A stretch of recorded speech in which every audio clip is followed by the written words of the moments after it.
नमस्कार, मी नाथा सावंत. सोलापूर जिल्ह्यातील माढा तालुक्यातील शिराळटे गावामध्ये एक धक्कादायक घटना समोर आली आहे.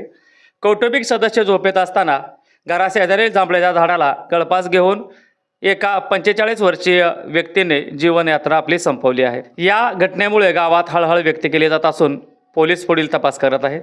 मिळालेल्या माहितीनुसार शिराळटे येथील दत्तात्रय हनुमंत शिंदे वय 45 वर्षे हे आपल्या कुटुंबासह राहत होते.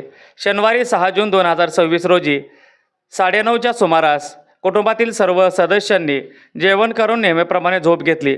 दत्तात्रय शिंदे हे घराच्या वरच्या मजल्यावर झोपण्यासाठी गेले होते, तर कुटुंबातील सर्व सदस्य वेगवेगळ्या ठिकाणी झोपायला गेले होते. रविवारी 7 जून रोजी पहाटे 5:30 वाजण्याच्या सुमारास दत्तात्रय शिंदे यांची आई मंगल शिंदे यांनी घराबाहेरून आवाज देत नातू आविष्कार शिंदे आणि सून स्वाती शिंदे यांना बाहेरून बोलावले. त्यावेळी दत्तात्रय शिंदे यांनी घराशेजारी असलेल्या जांभळीच्या झाडाला दोरीच्या साहाय्याने गळफास घेऊन आपली जीवनयात्रा संपवली. घटनेची माहिती मिळताच कुटुंबियांनी तातडीने धाव घेत दत्तात्रय शिंदे यांना खाली उतरवले आणि उपचारासाठी टेंभुर्णी येथे खासगी रुग्णालयात नेले. मात्र डॉक्टरांनी तपासणी करून त्यांचा मृत झाल्याचे घोषित केले. त्यानंतर मृतदेह पुढील कारवाईसाठी टेंभुर्णी ग्रामीण रुग्णालयात हलवण्यात आला.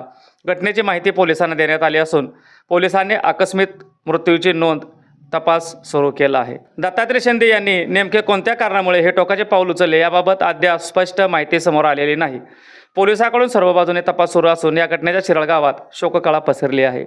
मित्रांनो, आपण जीवनयात्रा संपवतो, परंतु या पाठीमागे जे पोकळी निर्माण होते ते पोकळी कधीही भरून निघत नाही. त्यामुळं आपण जीवनयात्रा संपवत असताना आपण लाख वेळा विचार करा, कारण जीवन हे अनमोल आहे आणि ते फक्त एकदाच मिळतं.